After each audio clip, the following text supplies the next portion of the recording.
இன்றைய விழாவின் நாயகன் जय पब्लिकेशंस इन संस्थापक श्री जय कृष्णमूर्ति जी को मैं आमंत्रित करती हूँ। मंच पर आइए जी।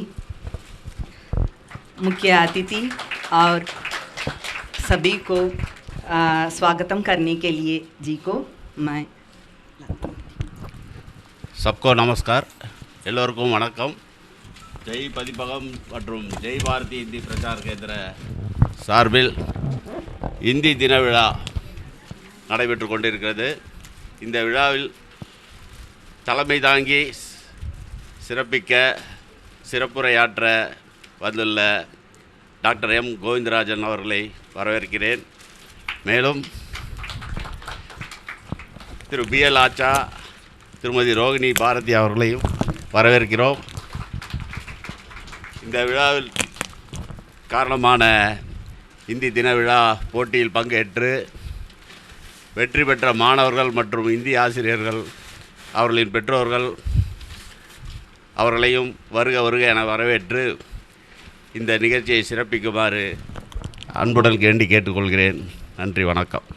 இந்த சிறிய அறையிலே பெரியதொரு விழாவை மிக அரிய முறையிலே உரிய தரத்திலே நடத்தி கொண்டிருக்கின்ற நமது ஜெய் பப்ளிகேஷன் ஜெய் கே அவர்களுக்கு நன்றி கூறி துவங்குகிறேன். பேசுவோம். தமிழுக்கு வணக்கம், இந்தியோடு நல் இணக்கம், எம்மொழியிடத்தும் எமக்கில்லை பிணக்கம், இவ்வுணர்வு வரின் யாம் இருக்குமிடம் சிறக்கும் மணக்கும். தமிழனாய் கூடி உயர்ந்து நிற்போம், இந்தியனாய் கூடி உயர்ந்து நிற்போம், மொழி வேற்றுமை துறப்போம், தேச ஒற்றுமை காப்போம். பாஷா பேத் ஜூர் கரேன், ரெண்டு வார்த்தை நான் ஹிந்தியில் சொல்லிடுவோம், குழந்தைகள்லாம் இருக்காங்கனால தமிழில் பேசுகிறேன். பாஷா பேத் दूर करें, भावात्मक एकता कायम करें, संग संग बोलें, संग संग डोलें, एक दूसरे को समझकर एक दूसरे का होलें. ஒரு சின்னமாக தோக்குவோம். அன்னை என்பது 3 எழுத்து, தந்தை என்பது 3 எழுத்து. அவர்களுக்கு நரன் என்ற 3 எழுத்தானவன் இந்த அவனி என்ற 3 எழுத்திலே பிறந்து வருகிறான். அன்னை என்ற 3 எழுத்துக்கும் தந்தை என்ற 3 எழுத்துக்கும் மகன் என்ற 3 எழுத்தின் பெயரிலே இந்த நரன் என்ற 3 எழுத்தானவன் தோன்றுகிறான். அவனுக்கு அன்னை என்ற 3 எழுத்தானவள் உணவு என்ற 3 எழுத்தை கொடுத்து அவன் உடல் என்ற 3 எழுத்தில் இருக்கும் உயிர் என்ற 3 எழுத்தை தக்க வைக்கிறான். வியாதி என்ற 3 எழுத்து அணுகாதவாறு அவன் உடல் என்ற 3 எழுத்தை பாதுகாக்கிறான். இந்த தந்தை என்ற 3 எழுத்தானவன் தொழில் என்ற 3 எழுத்தை செய்து பணம் என்ற 3 எழுத்தை தேடி இந்த மகன் என்ற 3 எழுத்தை இது போன்ற ஆசான் என்ற 3 எழுத்தின் கைகளிலே என பள்ளி என்ற 3 எழுத்துக்கு அழைத்து சென்று ஆசான் என்ற 3 எழுத்தின் கரத்திலே ஒப்படைத்து கல்வி என்ற 3 எழுத்தை கற்கச் செய்கிறான். கல்வி என்ற 3 எழுத்தை கற்று முடிந்ததும் அவன் விடலை என்று அழைக்கப்படுகின்றான். தமிழில் விடலை என்று சொன்னால் யுவா. அப்பொழுது அவன் தொழில் என்ற 3 எழுத்தை தொடங்கி பணம் என்ற 3 எழுத்தை சம்பாதிக்க தொடங்குகிறான்.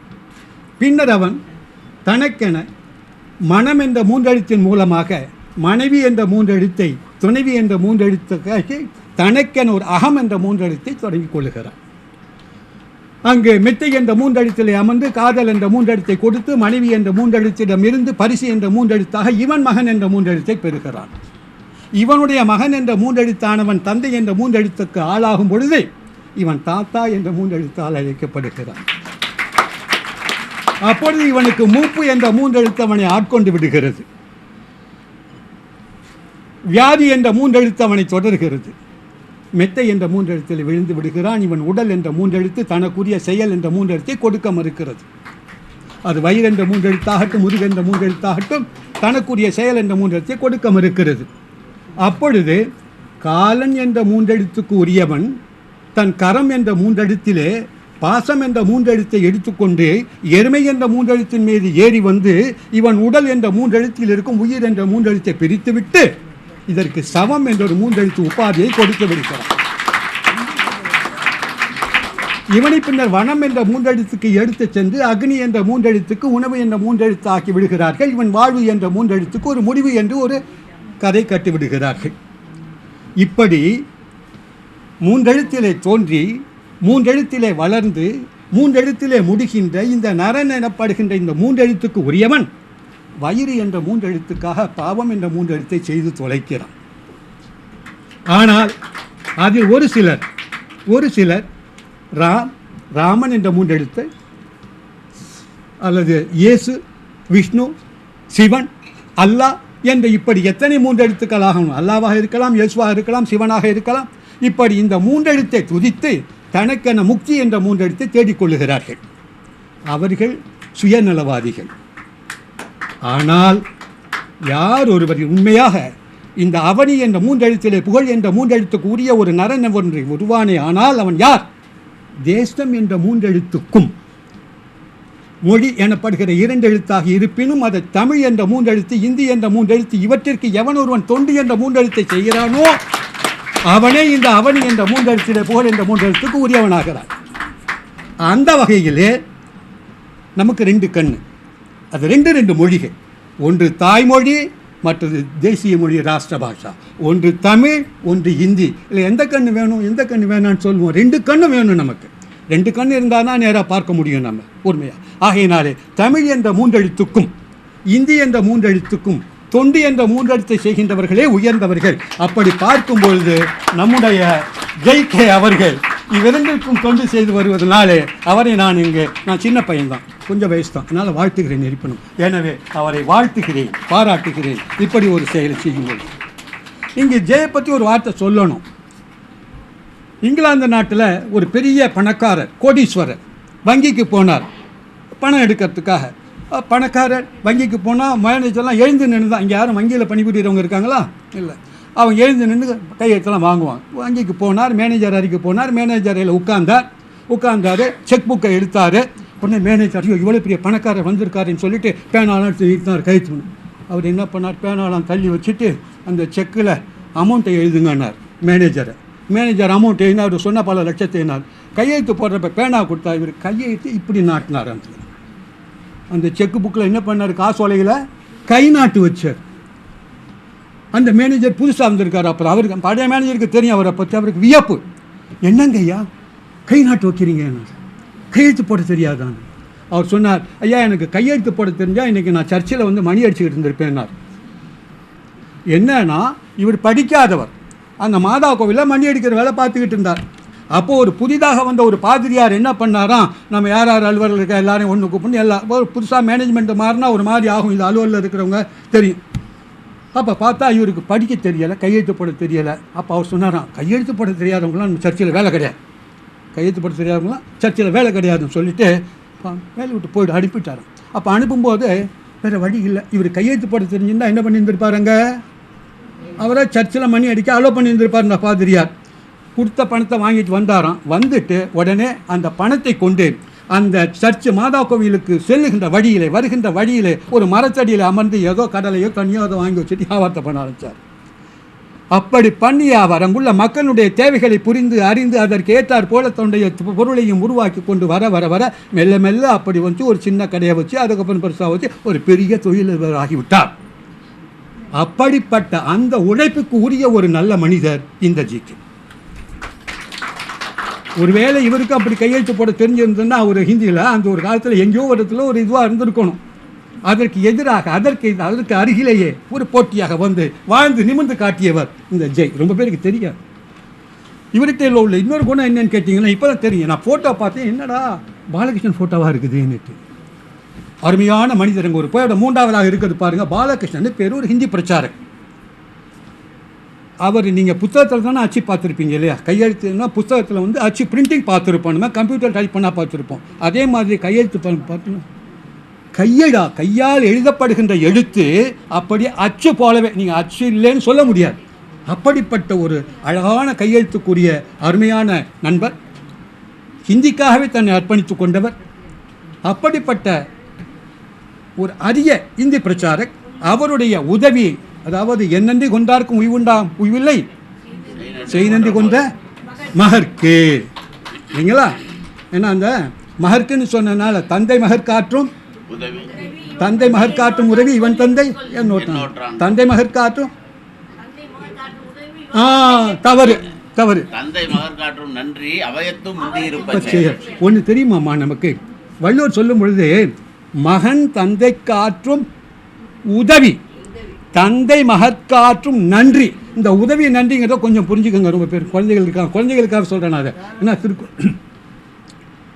அதாவதுமா, ஒரு உதவி என்பது என்ன, நன்றி என்பது என்ன? உதவி என்பது நம்மால் முடிந்தால் ஒருவருக்கு செய்வது, அதுதான் உதவி. இப்போ நான் உங்கள்கிட்ட வந்து ஐயா குருமூர்த்தி இருக்கார், நமக்கு தெரிஞ்சவர், ஐயா எனக்கு ஒரு 5000 ரூபா பணம் வேணும், இருந்தால் கொடுக்கலாம், இல்லைன்னா இல்லை சார் இருக்கா. இப்போ இவர் என்ன பண்ண, பணத்தை கொடுத்து என்கிட்ட நன்றி கடனை எதிர்பார்க்குறார். புரியுதுங்களா? ஏன்னா நன்றி என்பது என்னவென்றால் ஒருவர் செய்த உதவிக்கு கைமாறாக வாய்ப்பு ஏற்படும் போது கட்டாயம் செய்யப்படுவது நன்றி. நம்ம நன்றியை காட்டணும். இதுதான் உதவி என்பது. முடிந்தால் செய்யலாம், இல்லைன்னா இல்லை. நன்றி என்பது செய்தே ஆக வேண்டும். இங்கே வள்ளுவர் சொன்னார், மகன் தந்தை காற்றும் உதவி. என்னன்னா அப்பா என்ன பண்ணுறாரு, பிள்ளையா பிறந்தாச்சு, அவனை வந்து படிக்க வைக்கிறாரு, பணம் கட்டுறாரு, பேப்பர் போகிற இடமெல்லாம் ஃபாலோ பண்ணுறாரு, என்னென்னமோ பண்ணி அவன் படிக்க மாட்டேங்கிறான், சுற்றுறான். ஏன்னா அவனுக்கு உதவி. என்னால் முடிஞ்சால் செய்வேன், படிக்க முடிஞ்சால் படிப்பேன், இல்லைனா போய் அவனால் என்ன பண்ண முடியும் அப்படின்னு சொல்கிறான். அது உதவி. இவர் என்ன பண்ணுறாருன்னா, அப்படி இல்லை, நீ வா, எங்கே போகிற, எந்த டியூஷன் மாஸ்டர், அந்த மிஸ் வேணுமா, இந்த மிஸ் வேணுமா, எவ்வளோ கொடுக்கலாம். ஏன்னா இவன் மகனாக பிறந்தான் பாருங்க. அபுத்திரஸ்ய கதிர் நாஸ்தி, புத்திர பேர் இல்லாதவர்களுக்கு புத்தி என்ற நரகம் வாய்க்கும். எனவே மலடு இல்லை இவன். இவன் ஒரு தந்தைக்கு பையனை பெற்றிருக்கிறான் என்ற ஒரு கடன், நமக்கு ஒரு அரிய பேரு, பெரிய உதவியை மகன் செய்து விட்டான். மகனாக பிறந்து புத்தி என்ற நரகத்திற்கு செல்லாதவாறு தடுத்து, மலடு என்ற அவச்சொல்லிலிருந்து தகர்த்து இவனுக்கு ஒரு நற்கதியை கொடுத்து இருக்கிறான். அப்போ அவன் செய்த பெரிய உதவி. அந்த உதவிக்கு நன்றி கடனாக தந்தையான். தந்தை மகற்காற்றும் நன்றி, மகன் தந்தை காற்றும் உதவி. ரொம்ப அருமையாக சொன்னாங்க. அது மாதிரி அந்த நன்றி என்ற சொல்லுக்கு இலக்கணமாக அந்த பாலகிருஷ்ணன் அவர்களை அவர் செய்த ஒரு உதவியை நினைவில் கொண்டு இன்றளவும் வருடந்தோறும் செய்து வருகின்ற அரியதொரு நிகழ்வு இருக்கின்றது அல்லவா, அந்த நன்றி குணத்திற்கு அவருக்கு ஒரு சொட்டு சவால். அகனமர்ந்து ஈதலின் நன்றி. அதாவது மனமுவந்து கொடுக்கப்படுகின்ற தானத்தை விட சிறந்தது இனிமையான முகத்தோடு பேசுவது, இனிமையாக பேசுவது. அதான் நம்ம ஹிந்தியில் சொல்லியிருக்காரு ஒருத்தர். என்ன சொன்னார் சொல்லுங்க, ஒரு துவா சொல்லுங்க பார்ப்போம்.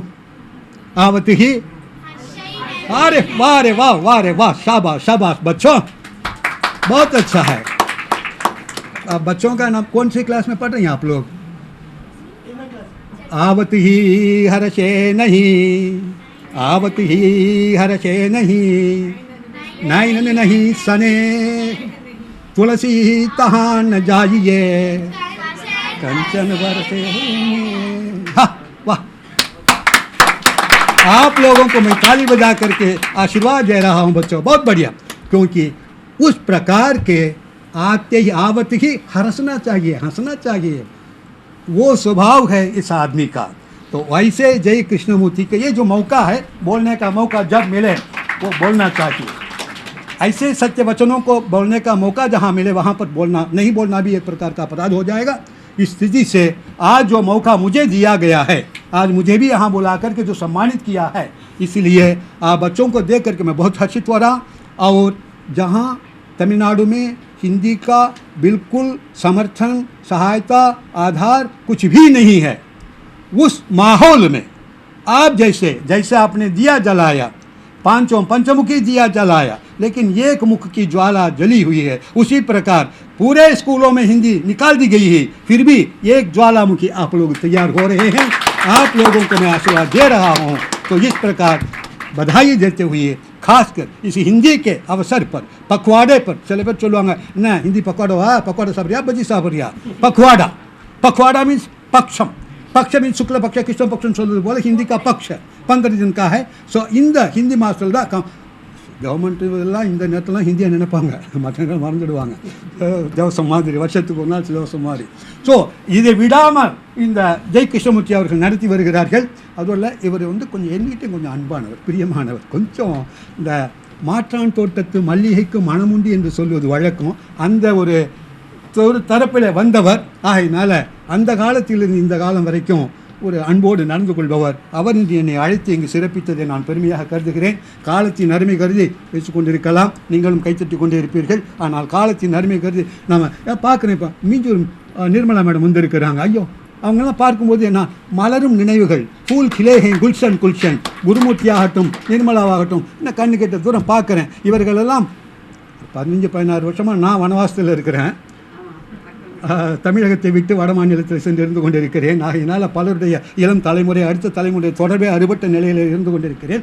அப்படிப்பட்ட நிலையில் இதுக்கு ஒரு ஷபாஸ் கொடுக்கலாம். ஏன்னா இந்த இளம் தலைமுறைகளையும் புதிய தலைமுறைகளையும் வருங்கால தலைமுறைகளையும் சந்திக்கின்ற ஒரு வாய்ப்பினை ஏற்படுத்தி கொடுத்தமைக்காக நம்முடைய ஜெய கிருஷ்ணமூர்த்தி அவர்களுக்கு ஒரு மிக்க நன்றி என்று கூறி காலத்தின் அருமை கருதி விடைபெறுகிறேன். நன்றி, வணக்கம், வணக்கம்.